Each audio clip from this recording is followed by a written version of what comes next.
Olá, meu povo amado! Hoje a gente vai falar um pouquinho de Passive Voice. E sim, Passive Voice é um conteúdo de nível avançado e é uma matéria que exige que você reconheça tempos verbais da língua inglesa. Quais? Todos. Mas vamos tentar deixar essa matéria o mais fácil possível. Eu vou dar uma guia de 4 passos que você tem que fazer para conseguir fazer uma frase ficar em voz passiva em inglês. E só em um desses passos é que a coisa vai apertar, tá bom?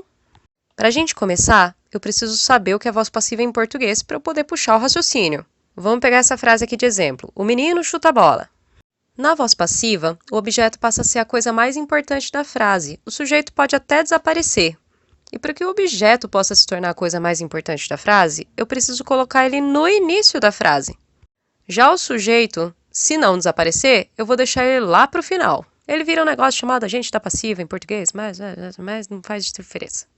Então agora faz um exercício mental. Pega essa frase, o menino chuta a bola. Transforma para mim no português como é que ela ficaria em voz passiva.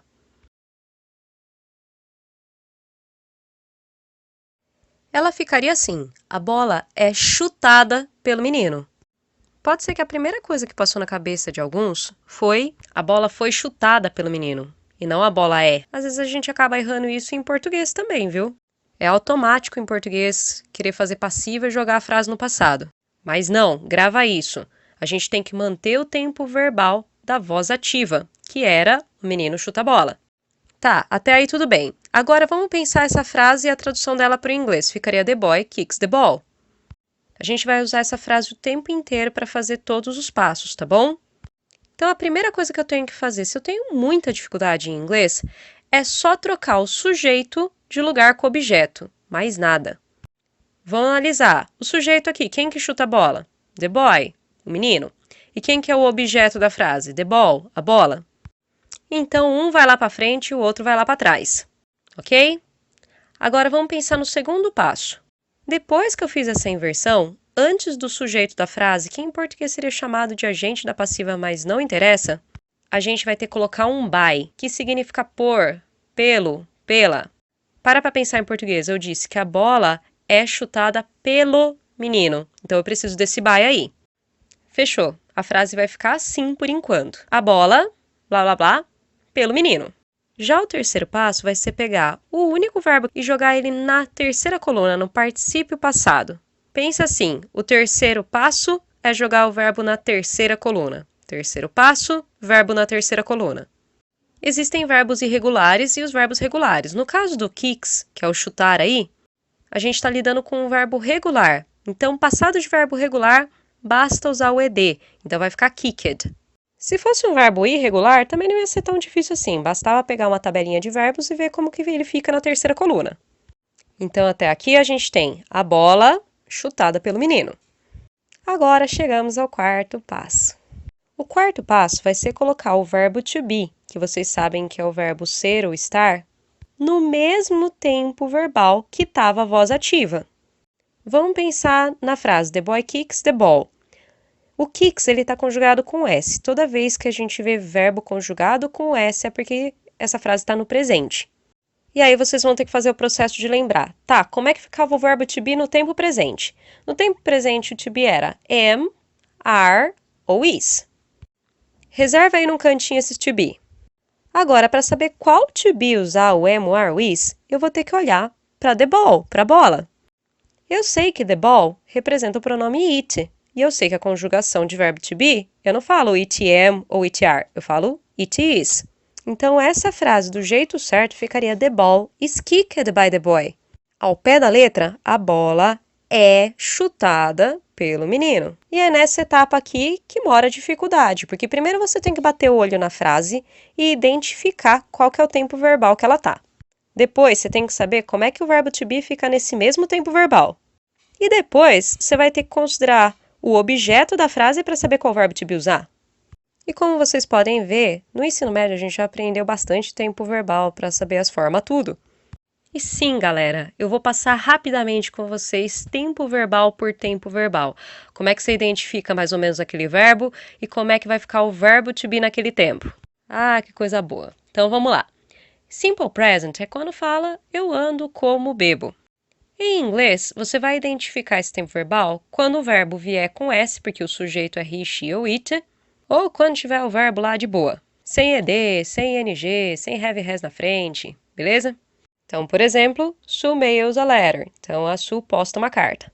O verbo to be no presente ou é am, ou é are, ou é is. Por isso que nessa frase na passiva ficaria the letter is mailed by Sue. Mesmo processo lá da bola. A carta é ela é it, o it qual que dá certo to be? Do am, do are, do is. Ah, é o is. Então, beleza. E o mail foi para a terceira coluna. Já o simple past, passado simples, é quando a gente fala andou, comeu, bebeu. Esse daqui, vocês vão facilmente identificar quando o verbo for regular, porque toda vez que aparecer um verbo que terminar com ed e ed, é porque é passado. Só que aí também tem os verbos irregulares, que no ensino médio vocês já precisam conhecer alguns. Então, por exemplo, to go, went, eat, ate, drink, drank. Essa segunda forma que eu tô falando seria o passado dos verbos. Tá, beleza, consegui identificar que a frase está no passado. Como é que fica o to be no passado? To be no passado ou é was ou é were. Então, a frase Sue mailed the letter, na passiva vai ficar the letter was mailed by Sue. Então, a carta foi postada pela Sue. O futuro é fácil. Cada vez que você vê na frase um will antes do verbo ou um apóstrofe ll, é o comerá, beberá, andará. E o to be no futuro também é super fácil, é só tacar will be e já era, para todas as pessoas. Então, Sue postará a carta will mail a letter, vai ficar a letter will be mailed by Sue. Uma carta será postada pela Sue. Galera, fica firme comigo, não dorme. Pega na minha mão, não dorme. Já o present continuous é quando a gente pega e fala eu estou comendo, andando, bebendo. Toda vez que você vê am, are ou is e um verbo com ing, é present continuous. E o verbo to be vai ficar am, are ou is, dependendo do objeto, e o be vai ficar being, com ing. O próprio to be recebe o ing que antes estava no outro verbo. Sue is mailing a letter, a Sue está postando uma carta. Na passiva, a letter is being mailed by Sue. Uma carta está sendo postada pela Sue. O past continuous é o mesmo raciocínio, só que onde tinha am, are, is, vai virar was e were. Então, Sue was mailing a letter, então a Sue estava postando uma carta, na passiva vai ficar a letter was being mailed by Sue. Uma carta estava sendo postada pela Sue. Conditional, em português, é quando a gente fala assim, eu comeria, eu faria, eu iria. Quem faz esse iria dos verbos em inglês é o would. Então, viu would na frase, já fica esperto. E aí, o verbo to be, que combina com esse would, vai ser o próprio would be. Então, Sue would mail a letter, ela postaria uma carta, vai ficar a letter would be mailed by Sue. Uma carta seria postada pela Sue. Não dorme, galera, não dorme. Já o present perfect, dá para reconhecer que uma frase está nesse tempo quando a gente tem o have ou has na frente de um verbo. Então, Sue postou a carta, ia ficar Sue has mailed a letter. E o verbo to be do present perfect vai ficar sempre have ou has, dependendo do objeto, e o be vai virar been. Então, the letter has been mailed by Sue. O past perfect é o mesmo raciocínio do present perfect, só que ao invés de usar have e has é até mais fácil. Vou ter que olhar um had antes do verbo. Então, Sue had mailed a letter, a Sue tinha postado a carta, e na passiva vai virar had been. Então, the letter had been mailed by Sue. A carta tinha sido postada pela Sue. Meu Deus, mais um. Conditional perfect, quando eu uso would have. Toda vez que a voz ativa tiver would have, em algum momento dela, o verbo to be vai ter que ser would have been. Então, apareceu have, apareceu has, apareceu had, apareceu would have, o to be vira been. The letter would have been mailed by Sue. Então, a carta teria sido postada pela Sue. Não dorme, não dorme, não dorme, não dorme. Já o infinitivo, Sue has to mail the letter, a Sue tem que postar a carta. O to be vai ser to be. The letter has to be mailed, então a carta tem que ser postada. Além disso, tem verbos modais, mas vamos trabalhar com isso por enquanto. Se vocês pensarem a voz passiva como 4 passos que vocês têm que fazer com a frase, 3 deles estão garantidos, porque são muito fáceis. E lógico, para vocês treinarem, basta ter uma tabelinha como essa da tela anterior, que vocês já conseguem identificar qual é o tempo verbal da frase e como é que vai ficar o verbo to be. E tirando isso, fazer exercício, treinar. Então, primeiro, troca sujeito de lugar com objeto. Segundo, põe o by antes do sujeito. Terceiro, verbo na terceira coluna. E quarto, consulta uma tabelinha por enquanto.